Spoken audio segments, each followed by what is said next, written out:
আসসালামু আলাইকুম। Blog number 3 তে আপনাদের সবাইকে স্বাগতম। আমি এখন দোকানে যাওয়ার জন্য রেডি হচ্ছি। আজকে একটু দেরি করে ঘুম থেকে উঠছি, তাই ডাইরেক্ট রেডি হয়ে আপনাদের সামনে আসলাম। এখন বাসার থেকে বের হয়ে দোকানের দিকে যাব, দোকানের জন্য বের হয়েছি। দেখছেন কত রৌদ্র উঠে গেছে, আপনার দেখে বুঝতে পারছেন যে কত সকালে গেছে, প্রায় 7:30 বাজে। আমি মাত্র দোকানের দিকে যাচ্ছি। অন্যদিন আপনার 5:30-6টা এরকম দিকে বের হয়ে যায়। আজকে একটু লেট হয়ে গেছে, তাই আজকে একটু লেট হইলেও আপনাদের জন্য ভালোই, আপনারা সুন্দর একটা দৃশ্য দেখতে পাচ্ছেন আমাদের বাসার সামনে থেকে।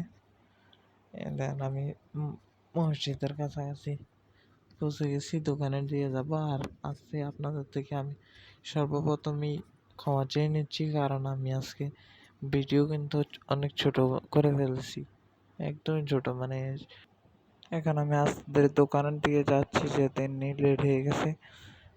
দোকানের দিকে যাচ্ছি, যাইয়া তারপরে আপনাদের সাথে দোকানের সামনে যাই। আর আপনারা কমেন্টে জানাইন আমি কি আপনার বাইক দিয়ে ঘুরে ব্লগ ভিডিও করবো কিনা, এটা আপনারা আমাকে জানাইন কমেন্টে।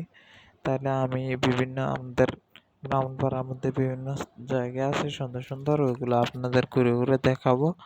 আপনারা আমাকে জানেন কিন্তু যে আমি কি আপনার এটা করবো কিনা, আপনারা জানেন। তা আপনাদের থেকে উৎসাহ পেলে আমি আপনার বাইক দিয়ে, যেহেতু আমার কোনো ক্যামেরা সেট আপ নাই, আমি বাইক দিয়ে ঘুরি, মোবাইল দিয়ে ভিডিও করব। আপনারা আমাকে জানেন। আমি এখন প্রায় দোকানের সামনে চলে আসছি। এখন দোকান টোকান খুলবো, আপনারা সাথে থাকেন, দেখা যাক সামনে কি হয়, আপনারা তো দেখবেনই। আপনাদের সবার থেকে আমি আগেই ক্ষমা চেয়ে নিয়েছিলাম, এখন আবার ক্ষমা চেয়ে নিচ্ছি, কারণ আজকে আমি একটু সমস্যার কারণে ভিডিও করতে পারি নাই। এখন বাসা দিয়ে চলে যাচ্ছি। আপনারা সবাই আমার পাশে থাকবেন। আগামীকাল ইনশাল্লাহ বড় করে ভিডিও আসবে। সবাই ভিডিওটাকে লাইক শেয়ার সাবস্ক্রাইব করে দিবেন। তবে আসসালামু আলাইকুম।